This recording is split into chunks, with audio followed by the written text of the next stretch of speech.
With Bitcoin dominance breaking down from a 1.5 year long uptrend, are we about to enter a parabolic altcoin season?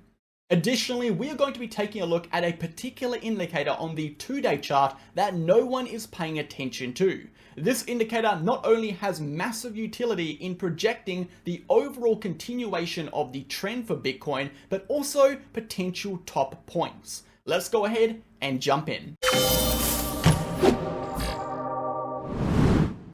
Okay, MegaWhale team, welcome back to the channel. Thank you for tuning in. I hope you're all having a fantastic day today. In today's video, we're going to be taking a look at the short-term and macro charts, discussing exactly what you should be paying attention to, what is likely to happen next, and of course, how the price action in the short term is developing. We'll also be taking a look at Bitcoin dominance in reference to a 1-year-long uptrend, which is officially broken down. What does this mean, and what implications could this have on a potential upcoming altcoin season? And finally, we're going to be discussing top signals on the macro charts in reference to the Pi cycle indicator, the vortex indicator, and the Ichimoku cloud, as well as discussing a very important technical indicator on the 2-day chart, which has not only predicted the overall trend of the macro price action, but most importantly, when the macro uptrend ends. So a lot to get into, guys. Before we do, smash that like button, hit that comment button, and subscribe to the channel. We post daily videos for Bitcoin focusing on the facts, the data, the technical and the structural information. No hype, no BS, no emotion, pure raw TA. If that is the kind of content you are interested in, join us on Telegram. It is the first link down below. You'll get access to charts, updates, videos, educational posts, news events, and everything you need to stay in the loop of cryptocurrency with Bitcoin and the relevant economic news. If you are interested in taking your trading to the next level, join us on VIP, where we post trading setups with exact entry prices, exact targets, exact stop losses, trade justification, exclusive analysis, and so much more. You'll also get access to our group chats, our general chat, trading chart and education chat, trade setup, news, help, and daily video chat. If you're interested in getting access to our VIP with nearly 700 members, contact me in the pinned comment by clicking my name or click these links for more information. Let's go ahead and dive on in. So let's start on that market data, guys. 24-hour volume, 131 billion. This is up 40% currently for the 24-hour period. And again, as we do come out of the weekend, it is normal to see volume jump up. 24-hour liquidations up 49%, sitting at 123 million. Of the 123 million in liquidations, 53 million have come from long positions and 69 million have come from short positions. Taking a brief look at the price action, we can see over the prior 24 hours, Bitcoin was able to break above our short-term bullish trigger, sitting at that $69,600 region. With the breakout of the short-term bullish trigger, we did see the RSI break out of our downtrend, indicating we had a positive momentum shift, and that facilitated that next leg up for Bitcoin right into our next resistance, perfectly reached at the $70,700 region. Since then, we have seen a short-term rejection, taking us back into the 69K region, and we'll be discussing exactly what this means and what to expect next later in today's video. Moving over to the DXY. The DXY is still moving slightly downwards. Again, some annotations from our prior video over here. We are coming down to retest this major 1-year long, should I say yearly, uptrending diagonal support. Again, we can see we've had 3 retests of this trend line, with the 2 of those levels corresponding to retests on the RSI, establishing this as a valid uptrend. What we can see is again an apex point between our yearly resistance and that uptrending diagonal trend line, coming to an apex around about the 18th of June. So we are expecting quite an imminent move out of this apex. Again, a directional breakdown from this trend line would increase the likelihood of a directional continuation downwards to our 103 support region, whereas a break above this resistance level should facilitate a continuation upwards. If we're looking at leading data, specifically the RSI here, we do not see any indications as of right now suggesting a break in either direction. We are very much in this consolidation over here,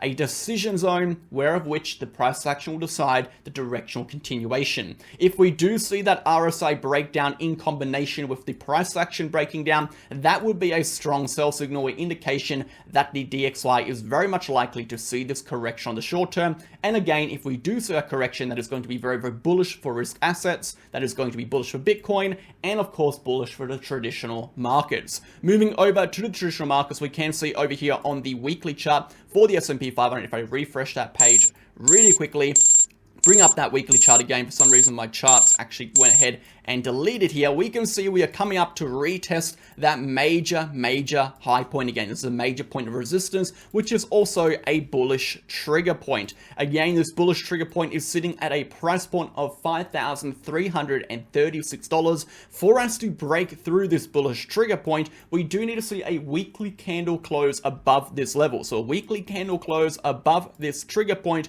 will facilitate a macro continuation upwards. This is going to be our high, and this is going to be our low of our current range. Again, a breakdown of the low will facilitate a downtrend to originate on the high time frame. That is when we enter a high time frame downtrend. So again, if we do zoom out, we do have our lows over here, we have our higher lows over here, and this is going to be our higher lows. We can see we are in very much a very aggressive uptrend. But to see that continuation, we do need to break above that major point of liquidity at 5,336. We are expecting that move to continue. If worst case scenario, we see the DXY rally as a consequence of potential bad interest rate data coming out in about 15 days, we could see a correction on the S&P 500. But again, even if we see corrections down to 5,000, provided 5,000 is able to sustain as support, we expect macro continuations upwards. The exact same thing goes to the Dow Jones. Only differences are the price points of these levels: 37,700 to 38,000, and of course 40,300. Let's go ahead and jump over to Bitcoin. A quick word from today's video sponsor before we do. I wanted to briefly interrupt today's video to discuss the two exchanges we use on this channel, BitGet and BingX. So which exchange should you sign up to? If you look to the right hand side of the screen, you're going to see the list of differences in relation to KYC requirements and the countries these exchanges offer services to. The first link down below being the BitGet link, and the second link down below being the BingX link. No matter which link you sign up to, you're going to get up to 15% discounts on your trading fees, up to $5,000 in trading rewards, and of course, you'll get access to every single MegaWhale exclusive bonus campaign we run on these exchanges. Alongside that, BitGet and BingX are incredibly similar. They are both ranked top 10 in terms of trading volume. They both have extensive liquidity pools and market pairs offering up to 125x leverage. And most importantly, they both offer protection funds for their users to protect you against any third-party hacks. So get started now and support the channel by clicking the links below. Thanks for listening.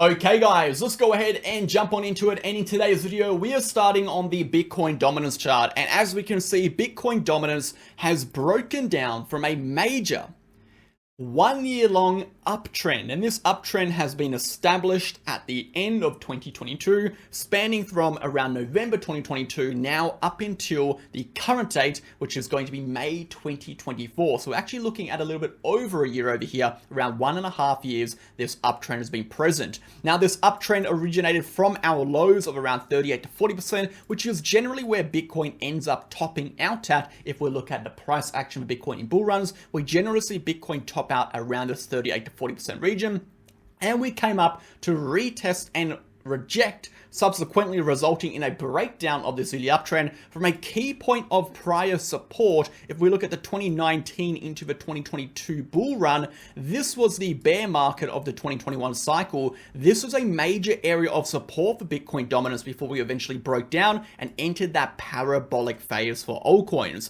So we've actually come up and retested that area, rejecting from the area, and as a consequence of that rejection, we have seen the breakdown of this major uptrend. So this is a very preliminary indication that we are entering a phase of altcoin season. We're entering the altcoin season. We're entering a period where altcoins are going to start gaining more in comparison to Bitcoin over a period of time. And now again, the altcoin season isn't like a light switch where you just flick on. It's a gradual build up into that explosive blow off top we generally see. So for us to see an altcoin season, we need to see two things. Number one, we need to see again Bitcoin dominance drop. And number two, we need to see with dropping Bitcoin dominance, we need to see the total cryptocurrency market cap increase in value, and this will again result in both Bitcoin and altcoins rising in value, but altcoins will rise at a greater rate. They'll rise faster, they'll rise more aggressive in comparison to Bitcoin.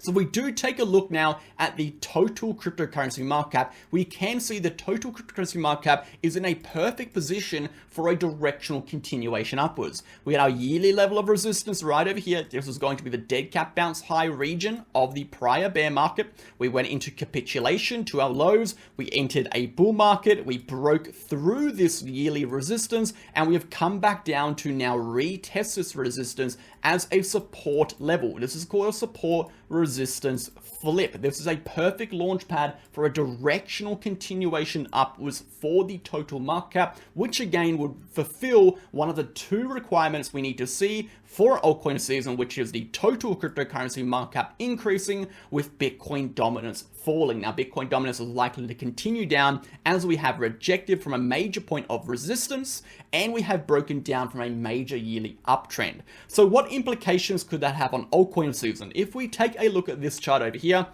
this is going to be the total 3 market cap. This is going to be the altcoin chart. This is a representation of the altcoin performance since 2019, or should I say even take 2018. So the prior cycle, what we saw was the bear of the bull market top. We entered a bear market, created our dead cat bounce high, in 2018, this is point number 1, the dead cat bounce high. We can see in the prior cycle, our top rejection into dead cat bounce high, point number 1. We then correct into capitulation to our bear market lows, creating point number 2, which is going to be our yearly bear market resistance. We remain under this level for about a year and a half. We finally break above this level and we enter sideways consolidation for around 2 to 3 months. This is going to be point number 3. Notice our point number 3 consolidates just above point number 2 resistance. Now, during point number 3 is where Bitcoin starts to gain massive amounts of strength and where Bitcoin officially enters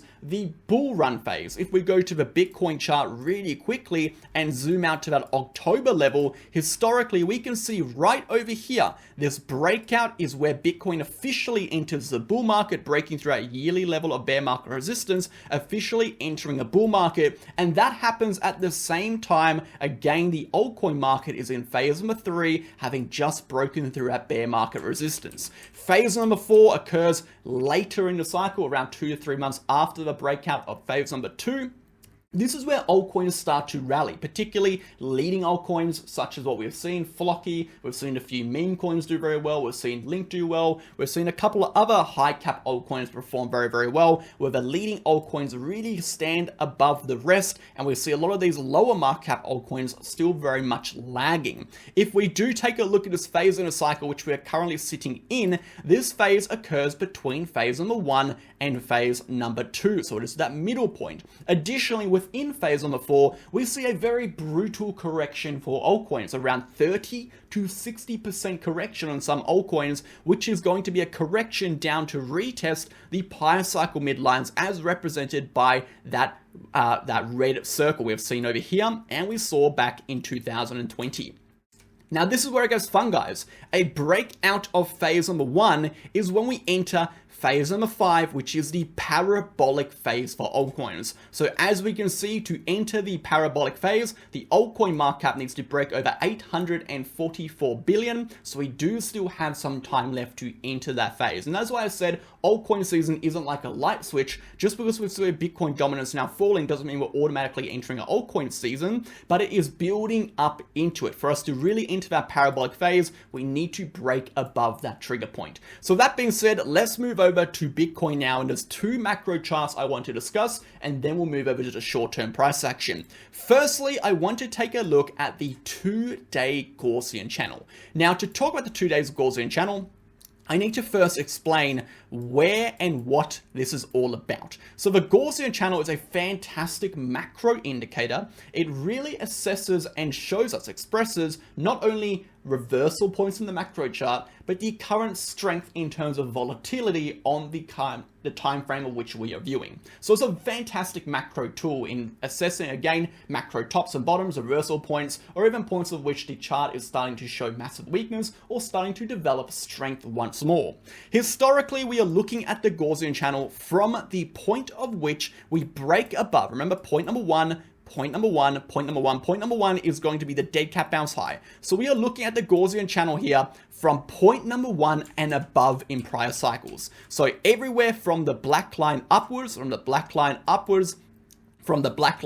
is where we're focusing on the Gaussian channel here. So we move back to the 2-day chart and look at that first cycle. What we notice is once we break above that dead cat bounce high level on the 2-day chart, the Gaussian channel is a fantastic tool, but what we have noticed is the price action does not break a 2-day candle underneath the midline of the Gaussian channel until after the pi cycle high. Okay, so we bring up that pi cycle indicator really quickly. We can see the pi cycle high is printed, and only after the pi cycle high is printed do we break below the midline on the Gaussian channel. So what does that really mean? Well, when we break below the midline, it suggests that the developing weakness has shifted into actual weakness. So to explain this, when we are above the Gaussian channel, we have strength. When we are technically bullish, when we are below the Gaussian channel,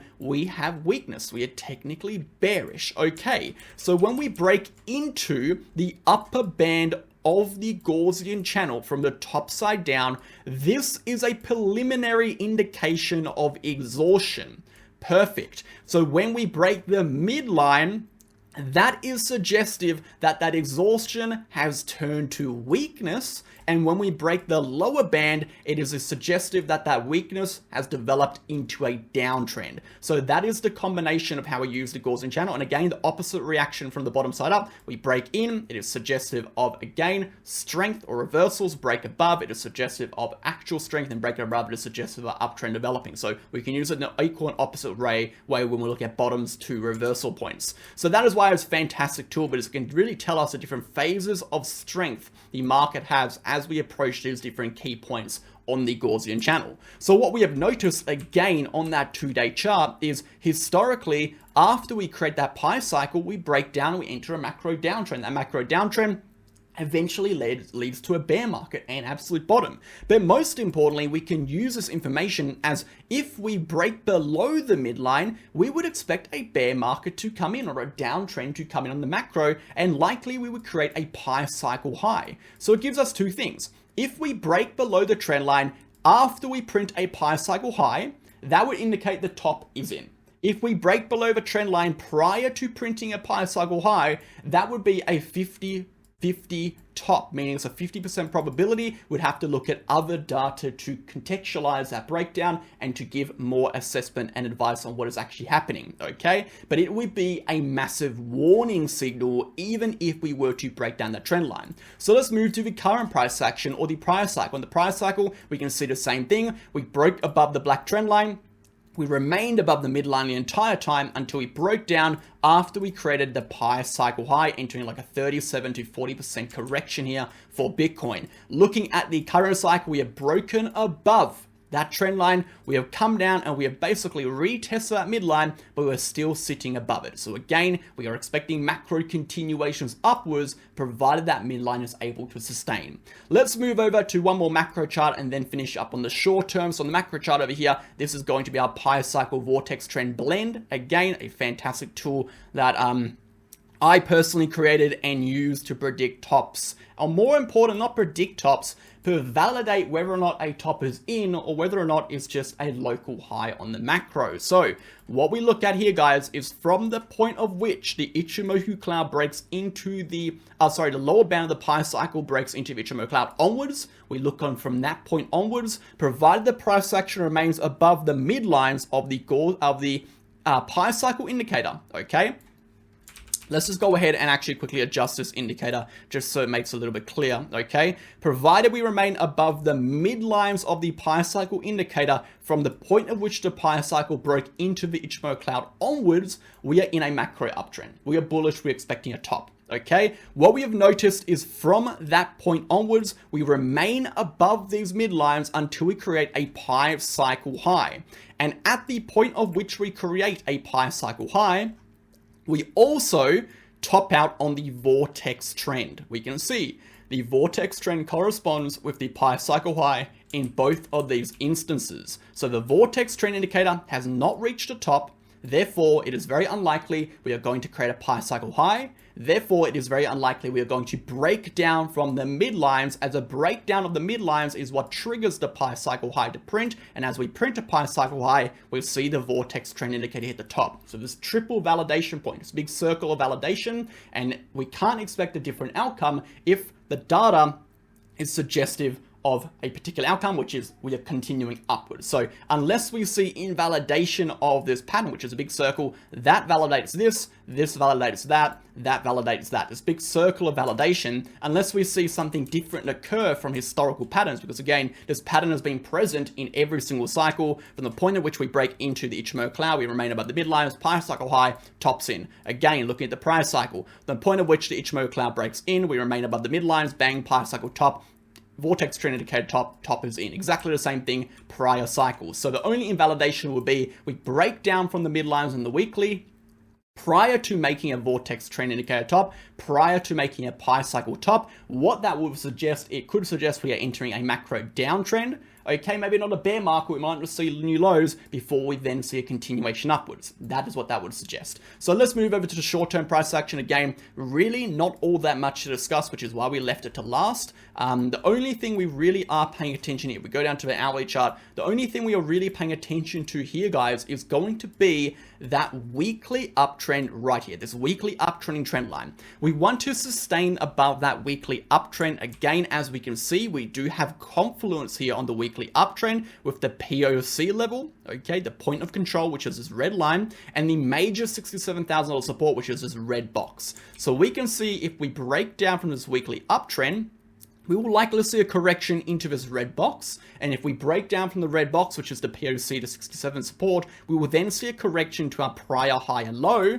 okay? Whereas only if this level is lost do we see bears reclaim control. So provided we can remain above here at a minimum, we expect price actions to continue upwards. But on the bullish scenario, we definitely do want to remain above that weekly trend to facilitate a faster recovery, a faster continuation upwards. If we are looking for a break back into the range high, we need to now break above the new trigger point, which is a 70,700 level, to see a continuation into that range high to retest the buy side liquidity. That is the video, guys. Thank you for watching. Have a fantastic day. We'll catch you guys in the next one. Cheers.